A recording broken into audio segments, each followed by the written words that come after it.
bom, né? Então, já dá para a gente ir começando, enquanto o pessoal vai chegando. Obrigado pela presença de todos. Rafael, muito obrigada por você aceitar o nosso convite. Esse estudo de Paulo tem sido para a gente um sustento mesmo, não só nas provas, né? Mas assim, de alegria no coração pelo trabalho do Cristo. Então, muito obrigada mesmo, tá? Por você estar aqui, receber o nosso convite. Nós o acompanhamos seus estudos, seu livro, vamos falar dele hoje. Mas eu quero aproveitar para fazer a nossa oração, que já está em cima do horário, né? Então, vamos agradecer a Deus, pedir permissão aos bons espíritos, que a equipe de Paulo de Tarso te abençoe, te ilumine, proteja cada um de nós, trabalhadores espíritas do Cristo, nos fortalecendo na seara do Mestre. Neste momento, Senhor, queremos te agradecer por esta oportunidade de luz para falarmos do teu apóstolo, que tanto nos representa no trabalho espírita, nos inspira, nos ampara, nos fortalece. Seus exemplos têm sido para nós um grande alimento. Mestre Jesus, abençoa Rafael, a todos que estão presentes. E nesse momento, que possamos também, nesse estudo, colaborar na tua obra de amor, em benefício de todos aqueles que necessitam. Não podemos esquecer, Senhor, daqueles que estão em zonas de sofrimento. Por este mês que elegemos acolher, tratar, auxiliar e, ao mesmo tempo, poder estar junto daqueles que precisam.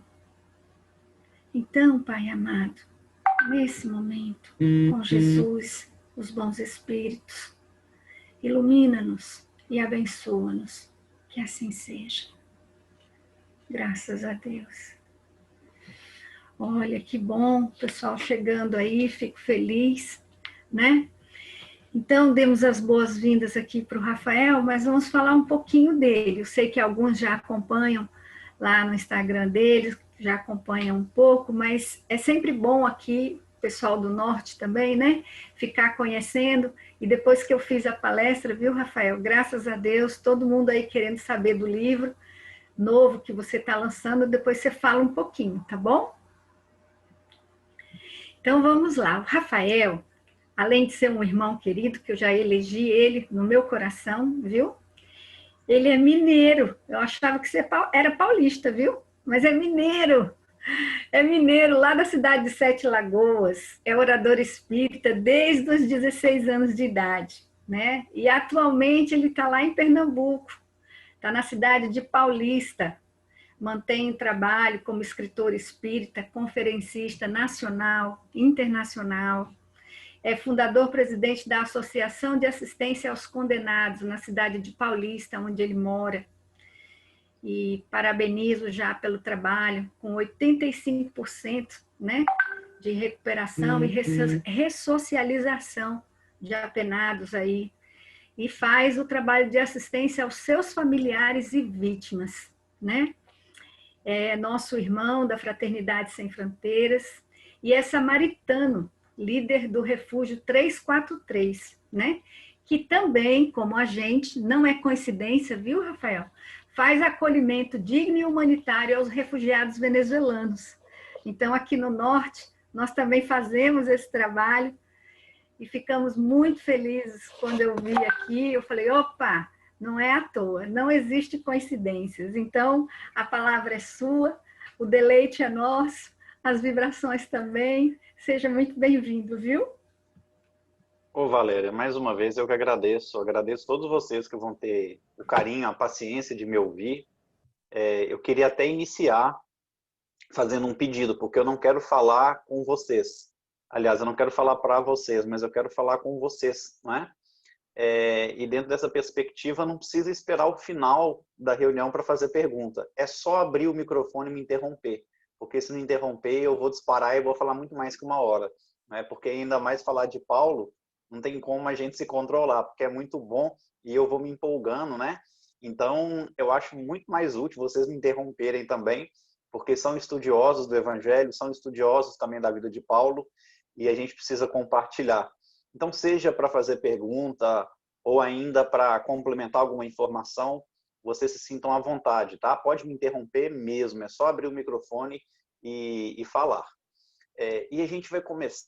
O livro Paulo Estevão, ele é fantástico, né? Ele é muito sublime, porque é um livro que a gente pode retirar diversos estudos de dentro da obra. Para vocês terem ideia, né? Eu vou contar essa historiazinha só para a gente entender a dimensão desse livro. Eu sempre tive muita dificuldade de falar um tema do Evangelho que eu sempre gostaria muito de falar. E esse tema, na verdade, é as bem-aventuranças. Meu sonho era conseguir fazer uma palestra sobre as bem-aventuranças. E por que eu nunca conseguia?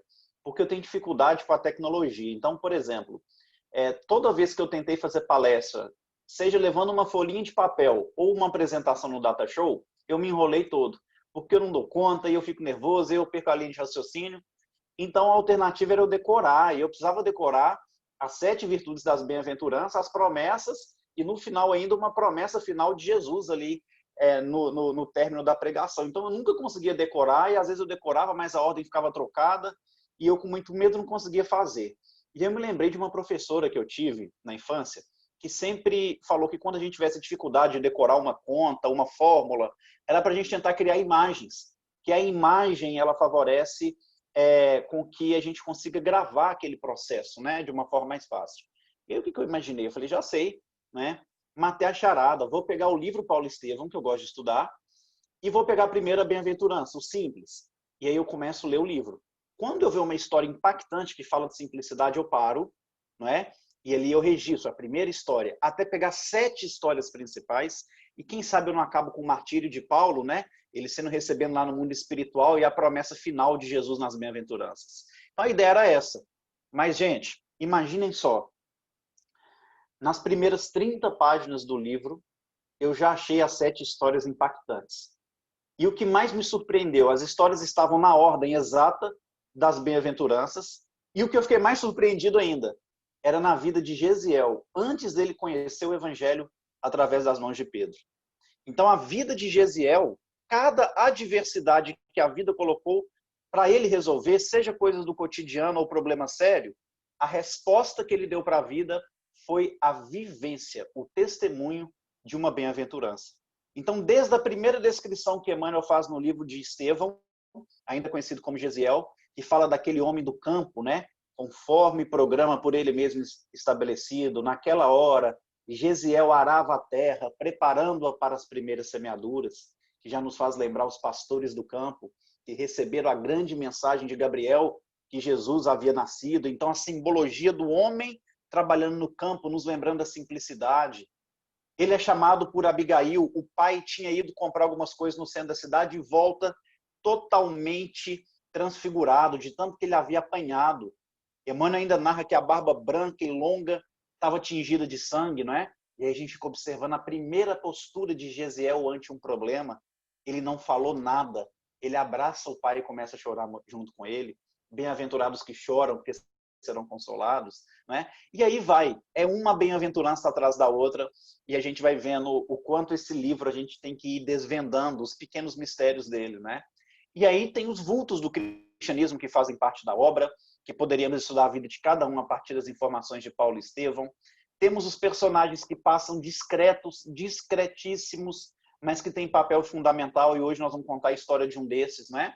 Nós temos, por exemplo, a construção do trabalho social na história do cristianismo, tendo como maior exemplo a Casa do Caminho, que passou por 3 etapas dentro dos trabalhos sociais e durou 25 anos para fechar o ciclo de um trabalho firme, forte, em benefício dos que sofriam. Não é? E aí, cada etapa desse trabalho tem a característica de uma pessoa como líder. Nós temos, por exemplo, a igreja de Jope, que nos dá também características de um funcionamento fantástico. A igreja de Corinto, a igreja de Éfeso, a igreja de Antioquia. Poderíamos estudar só o funcionamento dessas igrejas, comparando ao que acontece na casa espírita. Poderíamos estudar a mediunidade na obra Paulo Estevão. Então é um livro muito rico. E a vida inteira de dedicação e estudo, uma reencarnação sempre vai ser pouco para a gente conseguir compreender. Então, é muito importante a gente ter esse olhar. Ainda que a gente tenha lido, estudado uma, duas vezes, eu tenho a oportunidade de estudar esse livro há 13 anos, né? Já pude ministrar estudos, ainda ministro em Pedro Leopoldo, no Grupo Espírita Sheila, na minha terra natal, há mais de 10 anos, estudando o livro Paulo Estevão, e a gente percebe sempre uma coisa nova, né? Sempre uma novidade.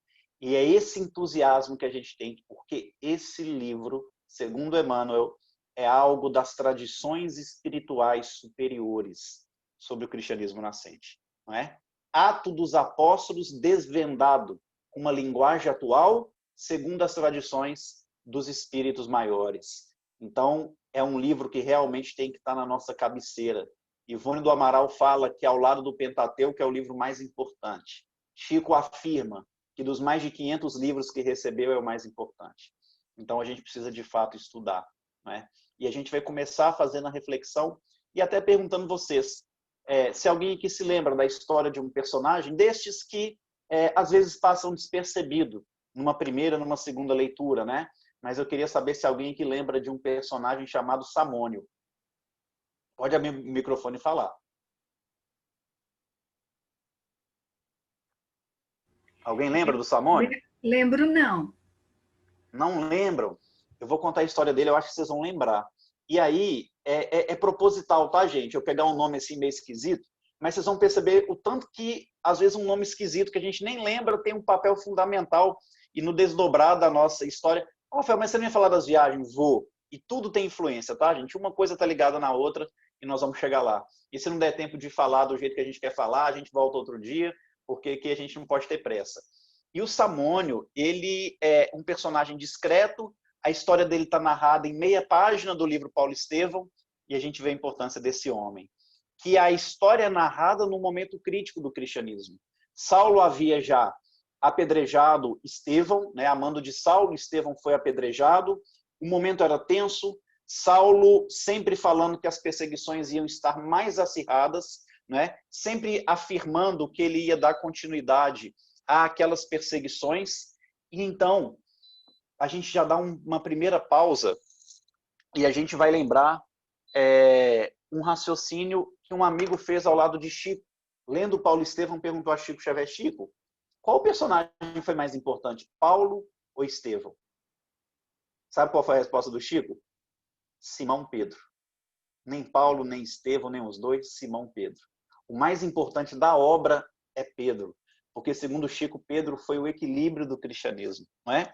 E Pedro, percebendo aquelas perseguições, as promessas de que aquelas perseguições iriam cada vez mais se instaurar de maneira firme, e todos os cristãos, em especial de Jerusalém, corriam risco de vida, não é? Pedro teve uma ideia de chamar um doutor da lei, que era muito respeitado no conselho dos fariseus, para visitar a casa do caminho. E por que será que Pedro faz esse convite? Será que um único fariseu poderia mudar o quadro de todo aquele povo? Segundo as tradições da época, quando o conselho dos fariseus em Jerusalém iam julgar alguém, eles se reuniam, e ali eram 70 sacerdotes, não é? Vocês lembram daquela passagem que a gente assistiu a vida inteira no filme sobre a vida de Jesus, que o Cristo está escrevendo no chão, e aí eles levam para Jesus uma mulher que foi pega em adultério e fala com ele: olha, mestre, essa mulher foi pega em adultério. A lei fala que nós devemos apedrejar. E você, o que diz? O que me diz? Não é? O que nos diz? E aí Jesus, que escrevia no chão, fala aquela frase muito famosa: aquele que estiver sem pecado, que atire a primeira pedra. Não é? Inclusive, Humberto de Campos, lá no Boa Nova, fala que depois que Jesus pronunciou essa frase, todas as leis, até hoje, todas as leis humanas sofreram influência, ainda que a gente não perceba, diante dessa fala do Cristo, né? E acredito que todas as falas de Jesus estão ali presentes na psicosfera da Terra, né? E quando a gente fala, entra em conexão, a gente está com essa energia do Cristo. Mas aí, conversando com um grande amigo há um tempo atrás, que é judeu, era judeu, agora é espírita, né? Que é o Álvaro. Inclusive, seria muito bacana, Valéria, depois eu posso passar o contato do Álvaro Mordecai, ele vem com o maior prazer para falar também com vocês, né? E o Álvaro estava me explicando aquela passagem dentro da visão e das tradições judaicas. quando eles falam em apedrejar a mulher, não é colocar ela num muro e tacar pedra até ela morrer. Não é? Inclusive, a morte de Estevão por apedrejamento foi uma morte atípica e que passou por cima da legislação da época. Vejam só que interessante. Quando falava-se em apedrejar, era um jarro muito grande que os sacerdotes do templo, os 70, colocavam na reunião deles, e ali eles jogavam uma pedra dentro do jarro. Eles recebiam uma pedra clara e uma pedra escura, uma pedrinha, e jogavam. Se eles quisessem condenar a pessoa que foi pega em adultério, da lei, pedra escura. Se absorvesse o pecado daquela pessoa, uma pedra clara. Mas para que a pena fosse de morte, eles tinham que ter 70 pedras escuras. Uma única pedrinha clara e absorver a pessoa. Então, o Cristo, óbvio que ele era contra a morte, contra alguém tirar a vida do seu semelhante, mas antes disso, ele estava reprimindo o julgamento. O julgamento. Não é? Então, a gente vê que aquela passagem tem um sentido ainda muito maior. Jesus escrevendo ali, o povo fala que é na areia, né? Escrevendo no chão. O chão daquela praça principal era de pedra, de mármore. Se a gente pegar o Velho Testamento, onde os 10 mandamentos foram escritos? Na pedra. Segundo está lá no livro Êxodo, no capítulo 2, item 19 e 20. Deus escreveu os 10 mandamentos no Monte Sinai através de Moisés com o seu dedo. O dedo de Deus escreveu os 10 mandamentos. Kardec vai explicar no livro dos médiuns que era uma mediunidade de efeito físico de escrita direta. Né? Uma mediunidade, inclusive, comum. Né? E acho que quem mais ficou conhecido na história da humanidade por ser um médium de efeito físico foi o Peixotinho. Né? Nas reuniões memoráveis, lá na casa de Chico Xavier, em Pedro Leopoldo, na década de 50, inclusive, eu pude estudar alguns anos na casa que se tornou um memorial, né? No mesmo local onde se acontecia ali aquelas reuniões, até hoje a energia, o magnetismo daquele local emociona. Então, meus amigos, a gente percebe que Jesus simbolicamente colocava o dedo também na pedra, como se fizesse lembrar os fariseus que na lei nos fala, além de falar não matarás, também fala que a gente não pode dar falso testemunho, que a gente não pode julgar. Então, simbolicamente, o Cristo queria trazer a essência da lei, que talvez foi interpretada de forma equivocada ao longo do tempo, como muitas pessoas têm interpretado equivocadamente o Evangelho do nosso Senhor Jesus Cristo. O que acontece a história? Qual que é a relação disso? Estava tendo perseguição, mataram Estevão de forma arbitrária e Pedro conhecia essas tradições. Pedro sabia que para que alguém fosse morto teria que ser unânime aquela escolha, não é? E que provavelmente eles não fariam outros julgamentos arbitrários se daqueles 70 sacerdotes, um pelo menos tivesse o coração voltado ao Cristo. E então ele chama um daqueles que era conhecido por ter o coração muito tranquilo, por ser um homem ponderado e justo, Gamaliel, para conhecer a casa do caminho. Não é? E é muito bonito, porque Gamaliel não só aceita, mas a gente vê as descrições de Emmanuel falando do psiquismo de Gamaliel quando ele entra na casa do caminho. Ele toma um impacto, vendo aquelas dezenas de macas, e não só vendo os enfermos, mas vendo os seguidores de Jesus cuidando dos enfermos como se estivessem cuidando de filhos. Naquele instante, Emmanuel começa a relatar a emoção, o sentimento e o raciocínio que tomou conta de Gamaliel, nos afirmando que o doutor da lei, que inclusive era um pai espiritual para Paulo, estava percebendo naquela visita na Casa do Caminho que pela primeira vez os religiosos estavam se importando com a sorte dos sofredores. Que os seguidores de Jesus haviam inaugurado na Terra a verdadeira fórmula da benemerência social, porque saíram de trás das cátedras e dos púlpitos confortáveis e foram ao campo de ação levar conforto e esclarecimento aos aflitos. Aquela turba que seguia Jesus e que permanecia indo na Casa do Caminho, que segundo Humberto de Campos, lá no Boa Nova, eram velhinhos trêmulos que mal conseguiam segurar nos seus cajados. Eram viúvas desamparadas, prostitutas, criminosos conhecidos pela sociedade, pelos subúrbios de Jerusalém, leprosos, mendigos do povo, coxos, aleijados, todos iam em busca de um consolo. E a todos os cristãos recebiam como se estivessem recebendo filhos do coração. Como se não bastasse essa primeira surpresa, Gamaliel toma um impacto. Porque dentre daqueles enfermos, ele reconhece um antigo amigo da vida política.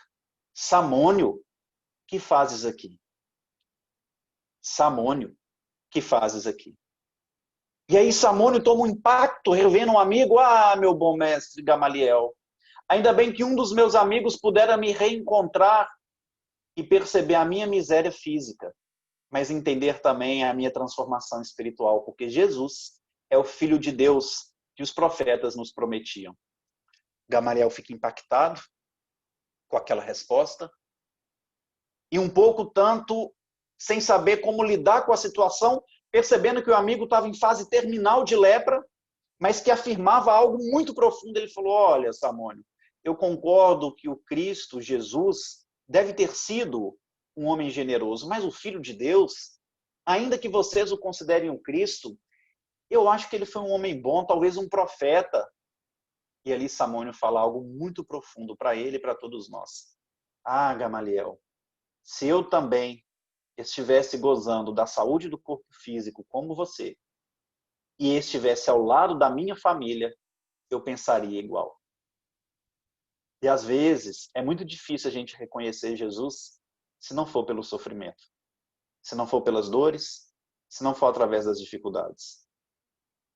Samônio, um político muito prestigiado da região de Cesareia, que costumava receber no seu palácio, na sua casa muito grande, muito luxuosa, amigos que vinham de diversas regiões, a fim de oferecer a eles banquetes regados a vinho, muita fartura, até o dia que descobriu a lepra e foi colocado para fora de casa, sendo roubado pelos próprios filhos e pela esposa.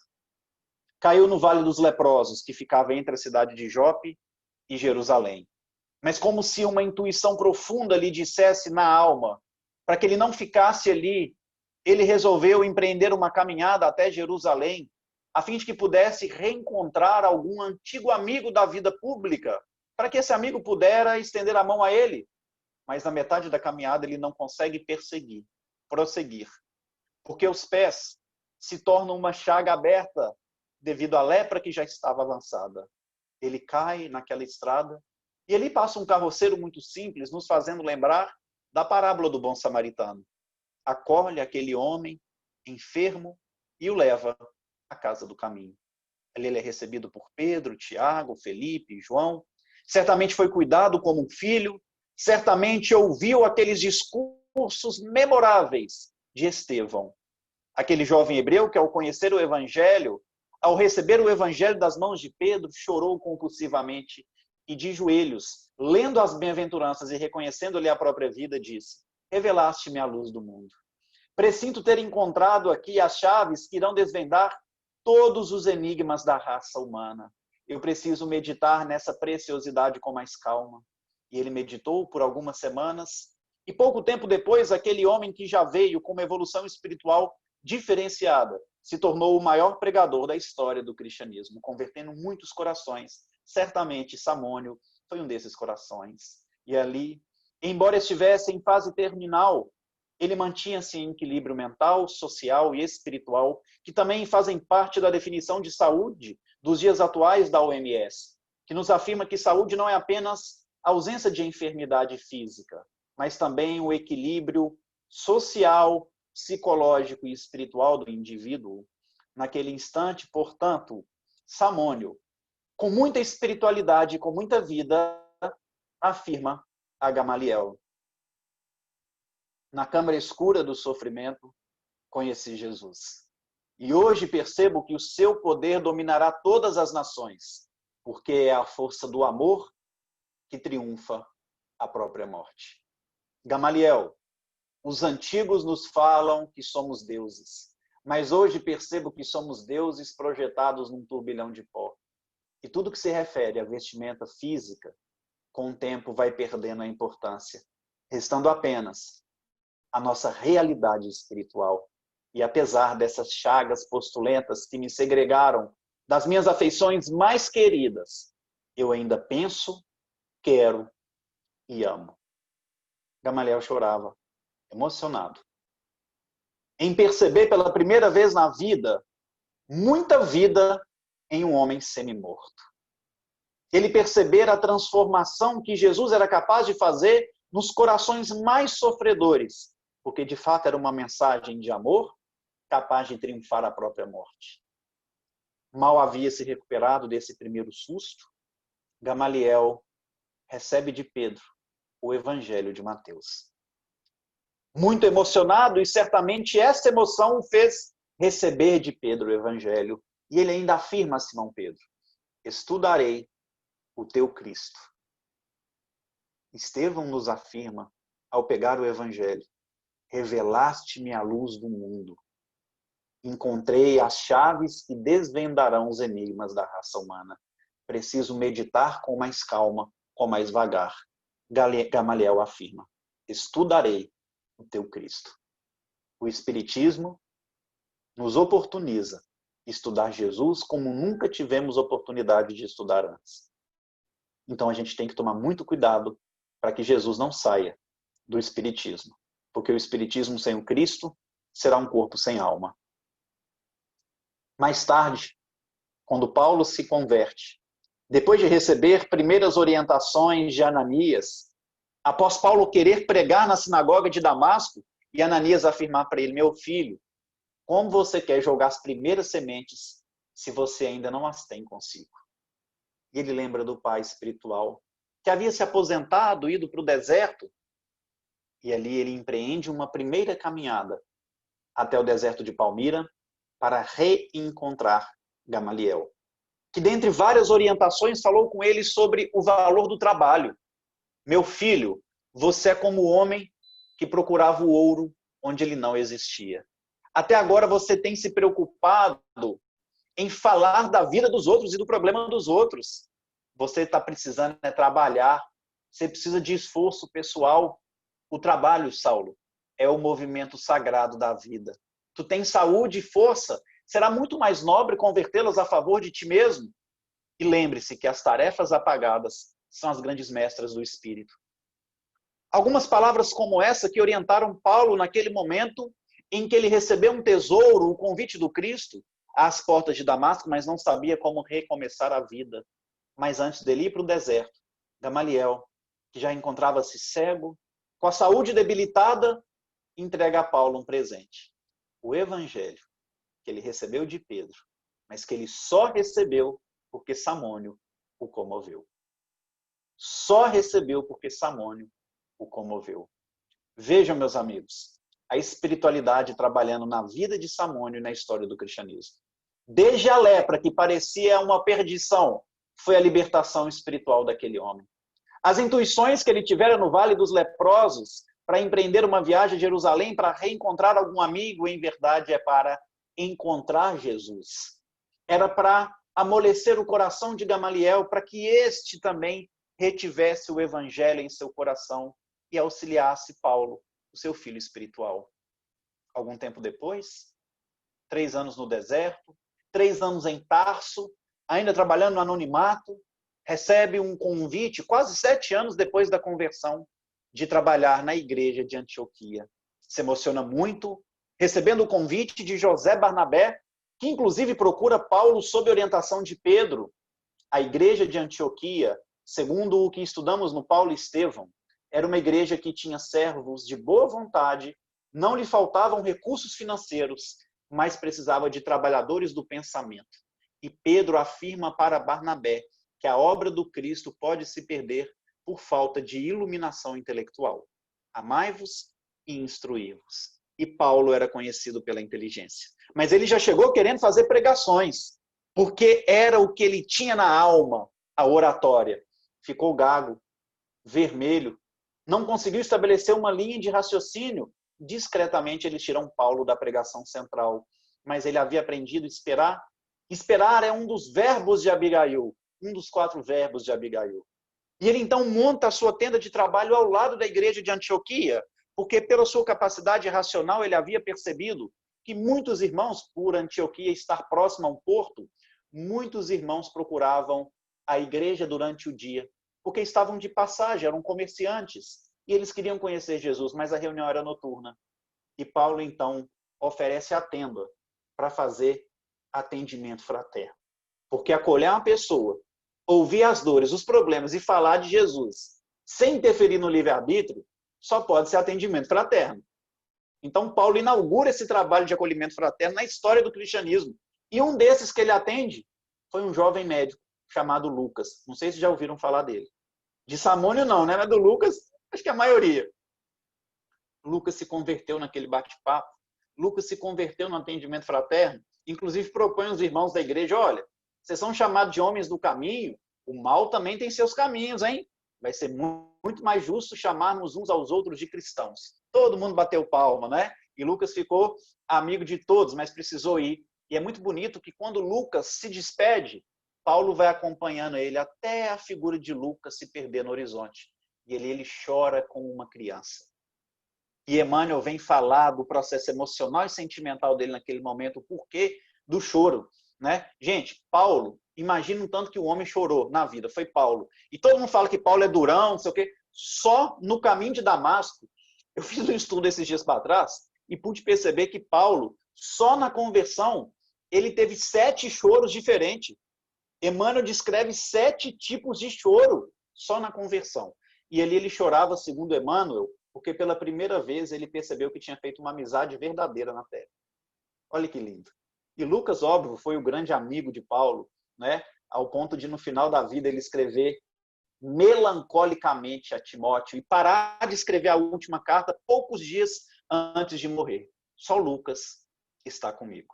Mas depois ele recobra o ânimo, combati o bom combate, venci a carreira, guardei a fé, e ele consegue finalizar aquela carta. Mas agora nós podemos falar das viagens missionárias, porque era só uma introdução, tá, gente? Agora que nós vamos começar a falar da viagem, uma pequena introdução, né? E uma introdução, Valéria, que eu fico aflito, que a gente já vai pulando tanta coisa, né? É só um ponto ou outro que vai fazer sentido durante a abordagem, mas fiquem à vontade de me interromper, porque eu falei no início, se não me interromper, eu falo e vou varando à noite. Mas vamos lá. O que acontece? Para falar das viagens de Paulo. Todas as vezes que Paulo viajou, tinha um objetivo. Ele não ia aleatoriamente, não é? Sempre houve objetivos. Sempre acontecia alguma coisa e ele percebia que as viagens poderiam trazer alguma solução para aquele problema, não é? E aí a gente precisa entender esse processo da igreja de Antioquia, porque ela foi fundamental para o início das viagens de Paulo. Inclusive ele começa a fazer atendimento fraterno e tanta gente passa a procurar ele que ele não conseguia, não tinha mais tempo para atender todos. Então o que ele fez? Ele organizava reuniões com todo mundo junto.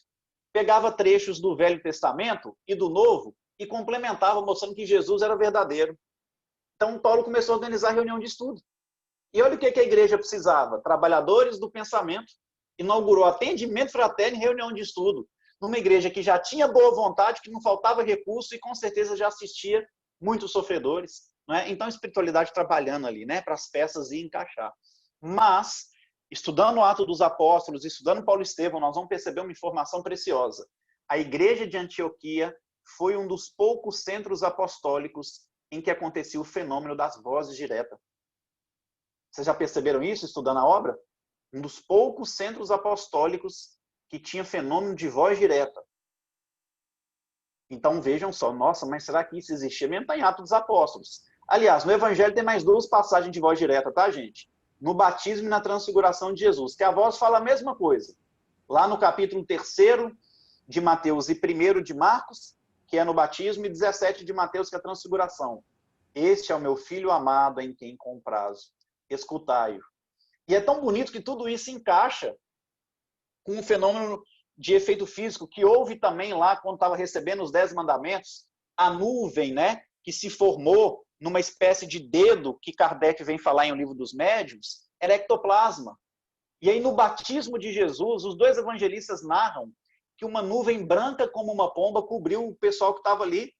E aí a gente coloca no Google, batismo de Jesus, eles colocam a pomba, o animal, em cima da cabeça do Cristo.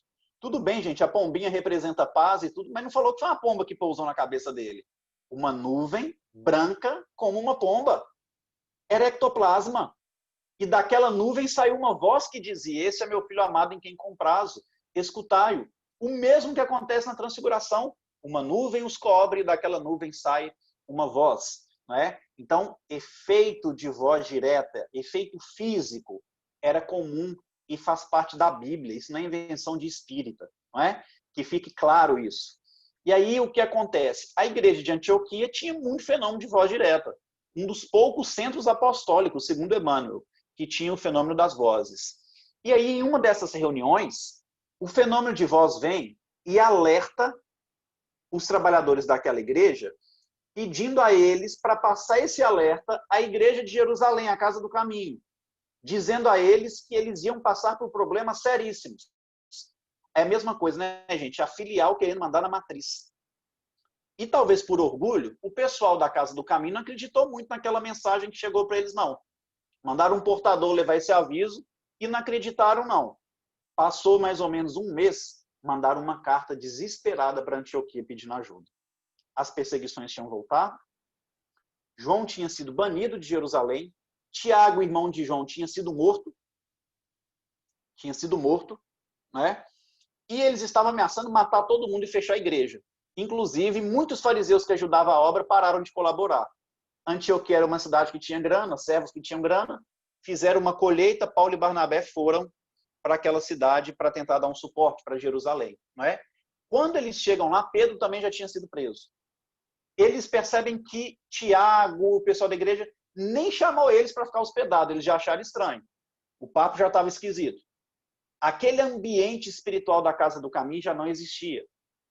E aí eles foram para a casa da irmã de Barnabé, Maria Marcos, que é irmã de Barnabé e cunhada de Pedro, porque o esposo dela que tinha morrido é irmão de Simão Pedro, que tinha um filhinho chamado João Marcos.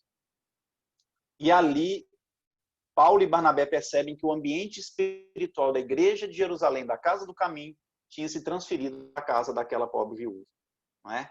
E naquela mesma noite em que eles se reuniram com os irmãos do caminho, eles receberam Pedro chegando ali desesperado, nem acreditaram que era Pedro, né? Depois do que está escrito também em Atos dos Apóstolos ter acontecido, um anjo do Senhor abrir, né, a cela e dar liberdade a Pedro, mais um fenômeno de materialização. E então eles ficaram muito preocupados. Inclusive, ao se despedirem, acontece outro fato interessante, que Maria Marcos fala com Barnabé: olha, aqui o bicho está pegando, está muito grave a situação, e eu estou com medo, porque mãe já viu, né, gente, coração da mãe, não quero que meu filho fique aqui nesse fogo cruzado, não. E eu quero muito entregar meu filho à causa do evangelho. Então, Barnabé, leva com vocês, porque eu quero que ele trabalhe para o Cristo. Barnabé, como tio, ficou super feliz. Né? Meu sobrinho me acompanhar numa missão, né? Eu estou sozinho lá sem a família, vai ser bom demais, está fechado. E aí Paulo estava só observando. Lembra que Paulo sempre conseguia colocar a inteligência acima das emoções. E ele fala mais ou menos assim: olha, Maria, Barnabé, você enquanto mãe, tio, é muito bacana vocês quererem o melhor para o filho e colocar ele no caminho de Deus. Mas vocês já perguntaram se é isso que ele quer? Deu um silêncio constrangedor. E ali ele começa a gaguejar, João, e fala: não, não, é isso que eu quero. Mas nessa pergunta de Paulo a gente já sentiu que talvez não era a hora. Mas foram. Inclusive no caminho de Jerusalém a Antioquia, o caminho de volta, Emmanuel fala que Barnabé e Paulo voltaram com o ânimo abatido, percebendo a gravidade do momento que o cristianismo primitivo passava. No entanto, ele descreve que João estava totalmente distraído com as paisagens, olhando para cima, né, distraído. E eles preocupados com coisa séria. Então a gente vê que a conexão ali talvez não estava na mesma vibe, né, na mesma vibração. O que ocorre, meus irmãos? Já depois de alguns dias de caminhada, talvez 2 ou 3 dias, indo a Antioquia, Paulo e Barnabé, que foram descritos por Emmanuel como homens que caminhavam com um ânimo abatido, tiveram uma mudança de ânimo, em especial Paulo. Que chama Barnabé e fala: olha, tive uma ideia, mas essa ideia parece que está vindo dos campos mais altos da vida. Intuição, não é? Aí Emmanuel vai soprar para a gente. Estevão colou nele na hora. O guia espiritual chegou perto e passou-lhe a intuição. O próprio Chico Xavier vem afirmar que a melhor mediunidade que um ser humano pode ter é a intuição pura. Não é? Então, Estevão colou com ele naquele momento. O que acontece? Paulo fala com Barnabé o seguinte: gente, isso tudo é mediunidade, mas de intuição. porque a mediunidade de Paulo mesmo, a mediunidade ostensiva, vai desabrochar mais ou menos 15, 17 anos depois da conversão. Seria uma palestra só para falar sobre isso. 15 ou 17 anos depois, Jesus aparece para ele, se der tempo a gente fala ainda hoje. Vejam só, ele afirma para Barnabé, Barnabé, nós não podemos deixar toda a responsabilidade do cristianismo em Jerusalém e nas costas de Pedro. Porque se eles fecham a igreja e matam Pedro, Tiago e João, o que não é difícil de acontecer, o movimento pode se perder. E aí Barnabé falou, tudo bem, Paulo, mas o que a gente pode fazer a respeito disso? E Paulo fala, Jesus não disse que os seus servidores viriam do Oriente e do Ocidente? Sim, ele falou para a gente pregar antes para os filhos de Israel, mas que depois, pois é, e a gente precisa pregar o evangelho até os confins do mundo. Mas como é que nós vamos fazer isso, Paulo? Vamos fazer viagens. Vamos começar a viajar e levar o evangelho a outras gentes, aos chamados gentios. E gentio, segundo as tradições hebraicas, eram todos aqueles que não professavam a fé do judaísmo. Todos aqueles que não professavam, não acreditavam em Deus único, era gente, era o povão, né? Era o resto, era a gentalha. E aí Paulo falou, a gente pode levar o evangelho a essa gente. Não é? Vamos expandir, mas como é que nós vamos fazer? Nós vamos andando? Sim, nós vamos andando, porque a gente não deixa nenhuma vila passar para trás. E aí Barnabé também fica empolgado, percebe que há uma inspiração. Certamente Barnabé também foi envolvido pela espiritualidade, porque era um plano ousado de Paulo, revolucionário, inclusive, e Barnabé, com muita ponderância, como presidente da igreja de Antioquia, fala, olha, chega lá, nós vamos perguntar aos outros irmãos da igreja o que eles acham. Então veja a humildade dele, ele poderia resolver. Vamos perguntar também a opinião dos irmãos. Todos concordaram. E aí, naquela mesma noite que eles chegaram, houve um fenômeno de voz direta. E naquele fenômeno, o Espírito falava que a viagem estava no planejamento do Cristo, a viagem missionária. E que Jesus gostaria que fosse Barnabé e Paulo. Que Jesus pediu que fosse Barnabé e Paulo. Isso também tem Atos dos Apóstolos. Esse momento também tem Atos dos Apóstolos. Paulo chora compulsivamente. Um pranto que se assemelha ao pranto que ele teve na conversão em Damasco. Para quem fala que Paulo era muito durão, né? Mais um choro de Paulo. E sabe qual foi o motivo desse choro? Depois de mais de 8 anos como cristão, ele percebeu que a espiritualidade estava confiando nele. Porque o primeiro convite foi de Barnabé, inspirado por Pedro. Óbvio que com o trabalho espiritual, mas ali o chamado era direto. Ali a espiritualidade falava o nome dele. Então foi motivo de muita alegria ser chamado para a obra do Cristo. Começaram, portanto, a viagem, levaram João, Marcos, e ali eles vão para a ilha de Chipre, uma região onde o próprio Barnabé tinha familiares, ele havia se aposentado lá, e eles começam pela cidade chamada Salamina. Vejam bem, Barnabé era presidente da igreja, então ele era o chefe da missão. Foram para o sábado, numa sinagoga, para pregar o evangelho. Barnabé ocupou o púlpito. E lembrem, a vontade de Paulo era pregar o evangelho, mas Barnabé, como chefe da missão, foi. Né? Paulo ficou extremamente incomodado. Segundo Emmanuel, por quê? Barnabé pregava com respeito excessivo a Moisés e os profetas e não falava de Jesus da forma que tinha que falar.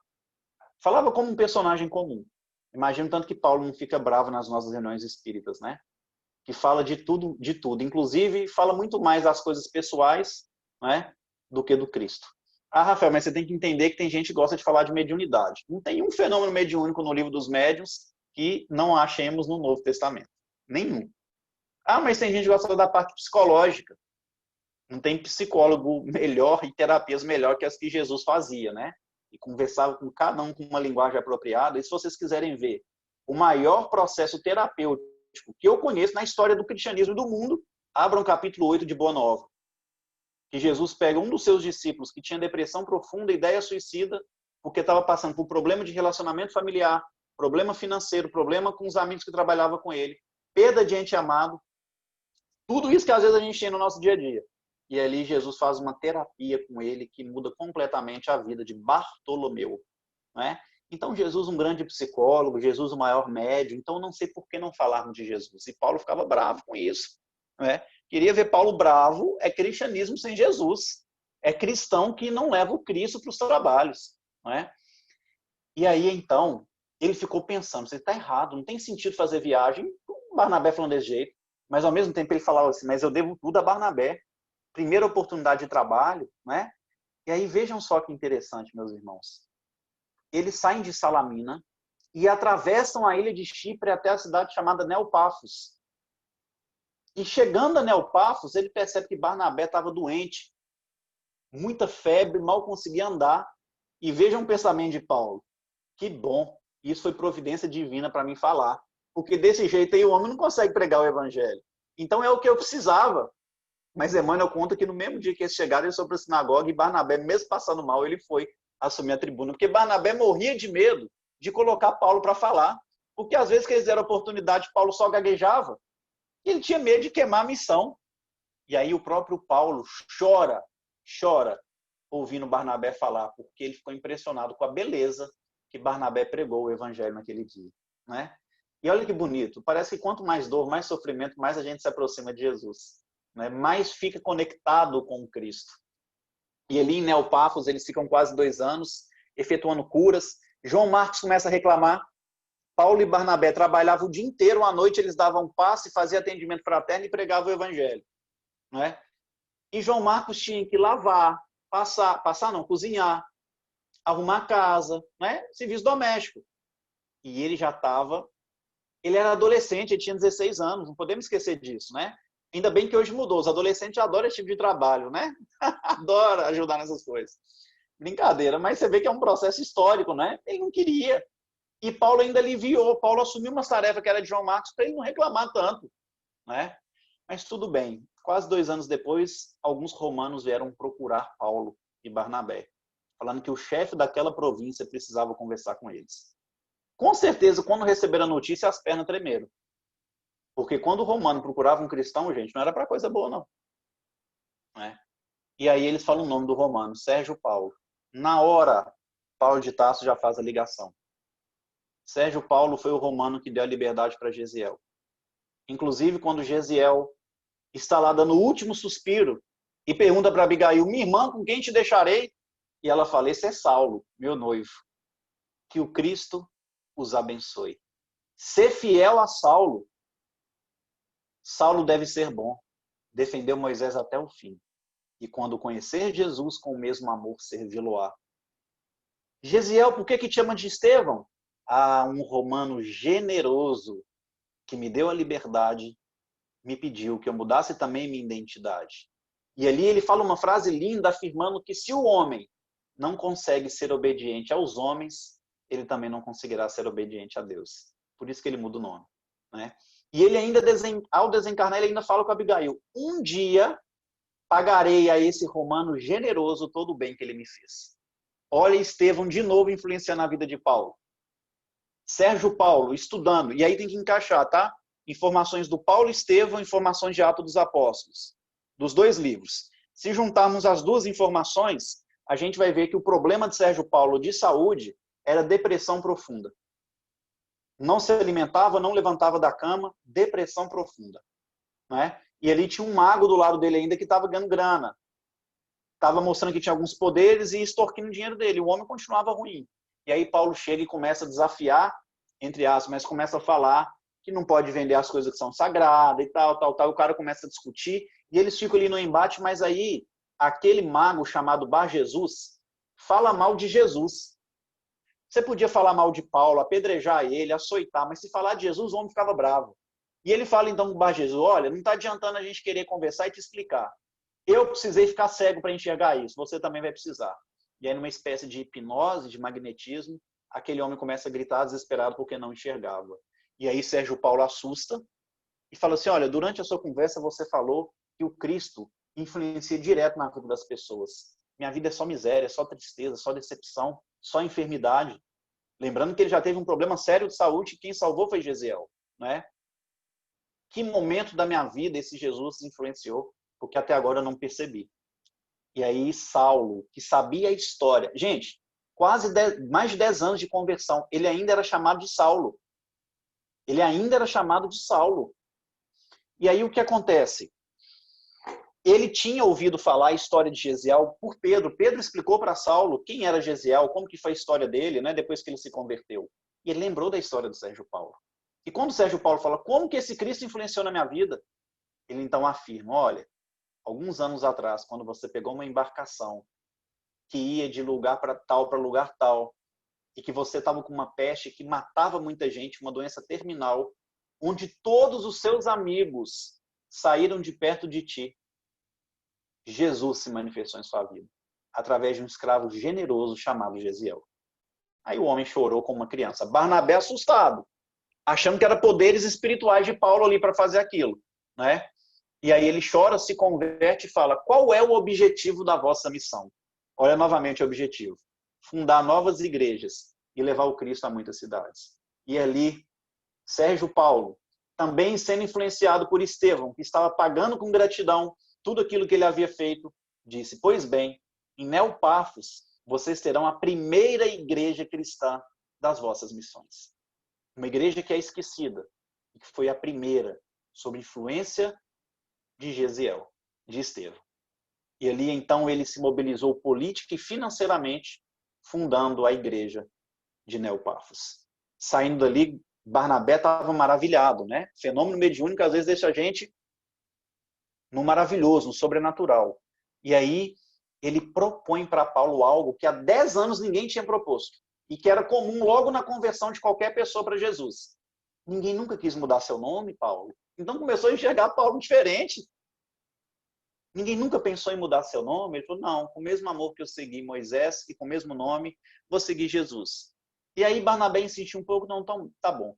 Vou passar a escrever não a grega, mas a romana, para homenagear esse romano generoso que nos fez lembrar profundamente de Gesiel. Então, na verdade, estava homenageando Estevão e Sérgio Paulo, aquele romano generoso e a primeira igreja. E ali ele passa a ser chamado de Paulo, inclusive em Atos dos Apóstolos, quando eles narram a chegada de Paulo em Neopafos, fala Saulo, que também era Paulo, e a partir daí ele é chamado só de Paulo. Então vejam só a ligação que tem, né? Eles saem daquela cidade, missão cumprida, vão a Perge, já indo para a região da Ásia, perto dos Gálatas, vão a Perge. Chegando ali, acontece que João Marcos não quer continuar e sai. Volta. E ele tem a primeira discussão, né, com Barnabé, que queria voltar, queria romper a missão, porque era responsável pelo sobrinho. E aí Paulo fala com ele, se você ficar com as pedras, você vai ter escolhido as pedras, não o Cristo. E ele consegue convencer Barnabé que eles tinham que continuar. E ainda fala com João Marcos, meu filho, a ascensão, quando é feita em fileiras, ela é muito mais fácil. Mas aqueles que se desgarram da fileira vão precisar chegar bem por si só. Então ele profetiza algo ali na vida de João Marcos também. Que entende, mas que não estava preparado e volta. Eles seguem, estou terminando, tá? Já vi que nós já estamos 1 hora, que era só 40 minutos. Estou terminando, vou falar só até Antioquia. É bom que eu já faço autoconvite para a gente voltar depois, né? Porque não deu para falar nem a metade da primeira viagem.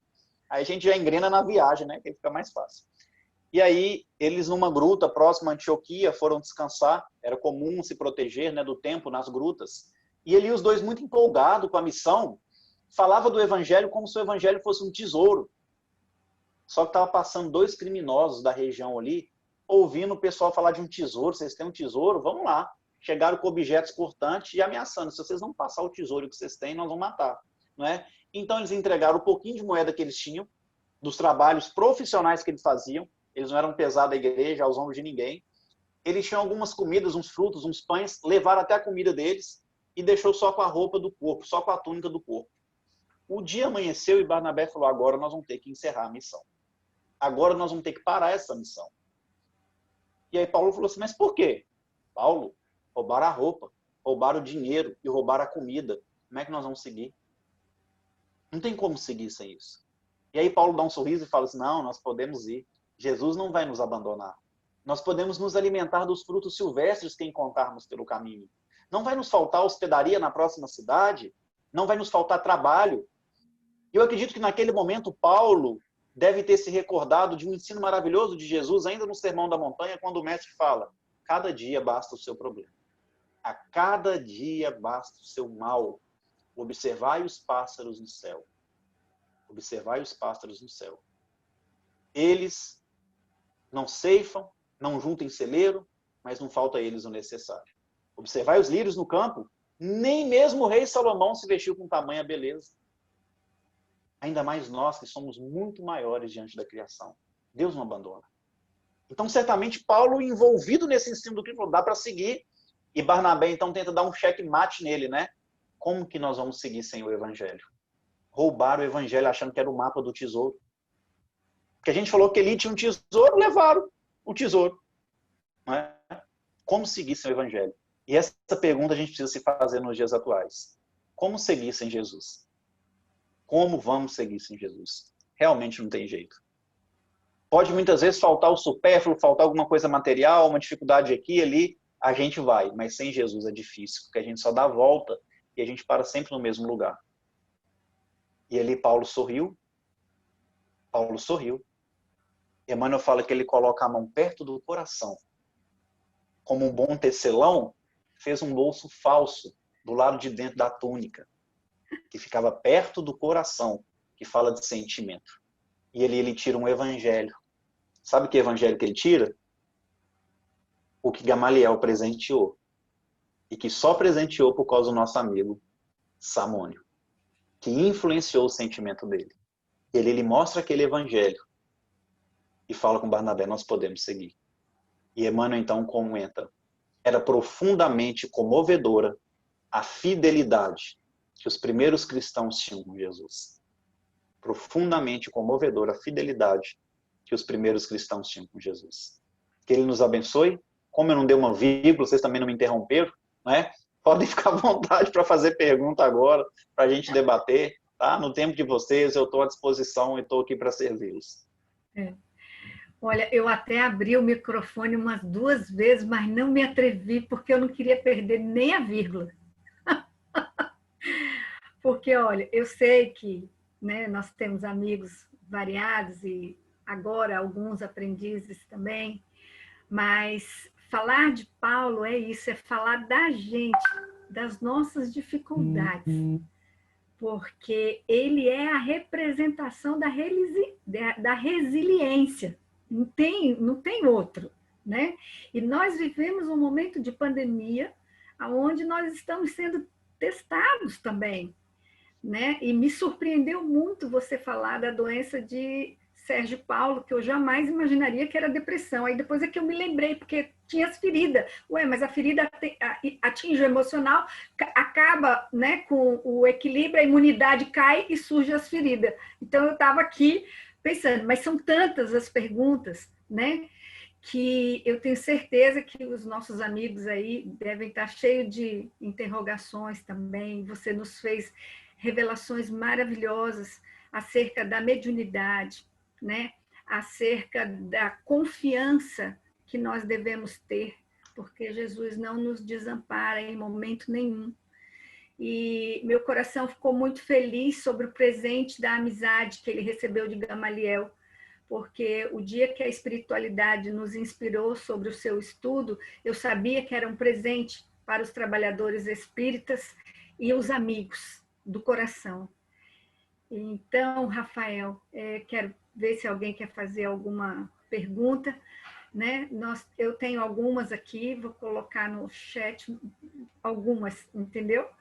E vamos pegar aquele seu contato do amigo também, mas queria pedir a você, né, uma outra oportunidade mais para frente, porque eu vejo nas 3 viagens de Paulo, né, a própria reforma íntima, depois a transformação e decisão pessoal para que ele começasse, entendeu? A experienciação com Barnabé, depois a maturidade espiritual e a entrega total do Cristo, que é a 3ª viagem, que você não chegou nem até lá, né? Que é quando ele está no momento de madureza, onde ele realmente recebe as provas mais duras. Mas só na primeira viagem a gente já se identificou um bocado, né, minha gente? Então, de tanta coisa aí que você nos colocou. Alguém quer fazer alguma pergunta? Tem alguém aqui falando no chat, deixa eu ver. A Neto está saindo, também por causa do horário, né? Aí para vocês é mais tarde ainda, Brasília, principalmente, né? Campina Grande. Então, eu sei que até para você, viu, Rafael, Minas, é mais tarde. A gente aqui ainda tem 1 hora a menos, tá? Na verdade eu sou de Minas, mas eu moro em Pernambuco, Ah, né? é o mesmo horário nosso, Sim. é Não, verdade. não, Pernambuco agora é 9h30 também. 9h35. Eu até perguntei para o meu filho se era o mesmo horário. Aí ele disse, é sim, é o mesmo horário, até para eu saber. Mas assim, alguém tem alguma pergunta? Querem falar alguma coisa? Viviane, Dulce, que eu sei que é Paulina, e é pauleira, entendeu? Trabalho no Cristo, não é não, Ranier também? Alguma pergunta, gente? Está todo mundo tímido. Tudo bem? Olha, nós tivemos um probleminha com o pessoal do Rio, né? E nós temos Rosane, que é a nossa companheira, que ela respira Paulo Estevão, livro, ela sabe de cabo a rabo, ela acompanha você, fala com você de vez em quando. Ela está super triste, ela não conseguiu entrar de jeito nenhum, né? Do nosso grupo do Rio, só 2 pessoas entraram. Mas, assim, eu tenho uma pergunta para fazer para você. Apesar de ser da terceira viagem, né, que é sobre, não só a mediunidade de Paulo, mas é essa questão da madureza. Você iniciou falando que quanto mais a gente apanha, mais confiante e feliz a gente fica no Cristo, né? E lá em Éfeso ele apanhou bastante, né? Foi a cidade que Paulo mais apanhou. E eu queria que você me confirmasse, que você sabe mais, se realmente foi a que ele ficou mais tempo, 2 anos, né? E depois de toda essa experiência dolorosa, que ele disse, já estava cansado, já estava maduro, que vem aquele sonho de Abigail, né? E que anuncia o desencarne dele praticamente, né? E ele, ao invés de ficar triste, ele fica mais forte ainda. É quando ele termina, né? De, se eu não me engano, escrever as cartas, que foi em Éfeso que ele solidificou o trabalho. Então, eu queria que você falasse um pouquinho dessa questão da maturidade espiritual para receber as provas da vida. 5 minutinhos só. Não, tá super tranquilo. Olha, o Paulo, na verdade, ele apanhou muito, né? Inclusive, no próximo estudo, a gente vai falar de algumas dessas surras que ele tomou. A primeira, ele foi apedrejado, né? Ele já foi apedrejado e ficou praticamente em coma na cidade de Listra. E quem cuida dele é um jovenzinho de 13 anos, chamado Timóteo, que tinha recém se convertido ao cristianismo, né? O Paulo tomou outro apedrejamento na segunda viagem, aliás, na terceira viagem também, em Jerusalém, ele é apedrejado. Na segunda viagem, ele apanha muito, muito, muito em Corinto, né? Inclusive, essa surra que ele toma em Corinto, ele toma praticamente 39 bastonadas, aquele bastão com a esfera na ponta, no rosto, principalmente na região da boca, deve ter perdido vários dentes, né? O que ele falava de Jesus, e com certeza foi as trevas ali que influenciaram. Ele apanha muito do lado de Silas na segunda viagem, quando eles estão em Filipos, inclusive ao ponto de Emmanuel descrever que eles mal conseguem ficar de pé, entra cambaleando na cela, com muito sangue, eles não conseguem deitar, tampouco dormir, de tanto que eles tinham apanhado. E Paulo, com muita tonteira, eles começam a fazer preces fervorosas, e aí Paulo abre os olhos, fazendo aquela prece de voz alta, ele vê o olhar dos presos, né, admirados com a fé dele, e ele vai se aproximando a passos vagarosos perto da grade, que dividia com a outra cela, e ele começa a falar do evangelho com tanta fé, e com tanto sangue que saía dele, com tanta dor que ele sentia, mas com tanta fé que estremece literalmente os alicerces daquela prisão e todas as celas se abrem, né? Então Paulo, ele apanhava demais. E uma vez me perguntaram por que Lucas não apanhava? Por que era só Paulo? Lucas nunca tomou uma chinelada, né? E Paulo apanhava daquele jeito. Aí eu brinco, né? Lucas era médico e alguém tinha que cuidar de Paulo. Então a espiritualidade poupava Lucas para ter alguém para cuidar dele, né? Mas ele realmente apanhou muito também em Éfeso. E em Éfeso, o que me chama a atenção, Valéria, é que chegou um momento em que eles tentaram matar Paulo lá. E eles saíram à noite ali, centenas de pessoas, arruaceiros, né? Logo depois que Paulo teve ali 2 anos de embate, aí um dia em praça pública, além dele efetuar uma cura, ele todos presenciam através de Paulo um fenômeno também de efeito físico, sai luz da região do tórax de Paulo. O homem já amava tanto que saía luz, materializava, né? E depois que houve aquele fenômeno mediúnico, ele trouxe todo mundo para o cristianismo, ninguém mais comprava imagens da deusa, né? Que eles cultuavam lá. E aí centenas de pessoas à noite, pagas por comerciantes, foram atrás dele para matar mesmo. Foram para pegar para matar. E por sorte, nesse dia ele não estava pregando onde ele costumava pregar, ele estava na casa de um amigo. Não encontrando Paulo, porém, eles pegam Prisca e Áquila. E não só abusam deles de todo tipo de violência que vocês imaginarem, como quebra todo o tear deles, que era um instrumento de trabalho, aquele casal tão caro ao coração de Paulo, desde o deserto, que ficaram 3 anos juntos, né? E aí de madrugada, ao lado de João, depois que cessou a perseguição na rua de Éfeso, Paulo vai até a casa de Prisca e Áquila e encontra a casa destruída, e os dois foram presos, né? E aí Paulo chora muito e fala com João assim, eu não quero ficar mais aqui, porque essas pessoas não podem sofrer por minha causa. E chora, chora, chora, chora. João espera ele chorar um pouquinho e fala assim, a causa não é sua, é do Cristo. Se fosse nossa, certamente falharia. Então, olha o diálogo, né? Paulo numa maturidade espiritual lá em cima, e João junto com ele, e um ensinando o outro, e aí Paulo para e fala, tem razão, tem razão. E dá aquele silêncio, né? Mas mesmo assim eu vou. Paulo depois continua falando, mas João fala assim, mas não vai não. Você é importante para a gente, continua aqui, nós vamos vencer essas dificuldades, né? Eu vou porque senão eu vou acabar atrapalhando a obra que é do Cristo. Não, mas não vai, insistiu. Aí Paulo foi. Nesse ponto, para mim, é um dos momentos mais lindos da vida dele, que ele faz uma retrospectiva da vida até então. Porque ele afirma para João, nasci para uma luta sem tréguas, que deverá prevalecer até os fins dos meus dias. Muito tenho padecido e muito tenho me frustrado. Desde muito jovem, a minha ideia de constituir um lar, de ter família, morreu com a partida de Abigail. Desde então, entreguei o meu coração fiel a Jesus e tenho sofrido apodos, zombarias, recebi diversos açoites, fui preso inúmeras vezes, apedrejado, humilhado. Nem mesmo no bojo de uma embarcação eu tenho tido a tranquilidade e a paz, porque também já experimentei o náufrago algumas vezes. Mas na certeza íntima de que Jesus me chamou para o seu ministério. E eu vou continuar essa luta. Emmanuel comenta que João chorava. E João comenta também de uma forma simples, mas cirúrgica.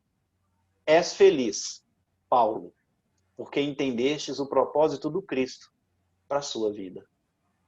E ainda que a gente sofra, meus amigos, ainda que padeça, ainda que a vida nos direcione em caminhos que não gostaríamos de trilhar, nós precisamos perceber que em todos os lugares podemos também ser representantes do Cristo.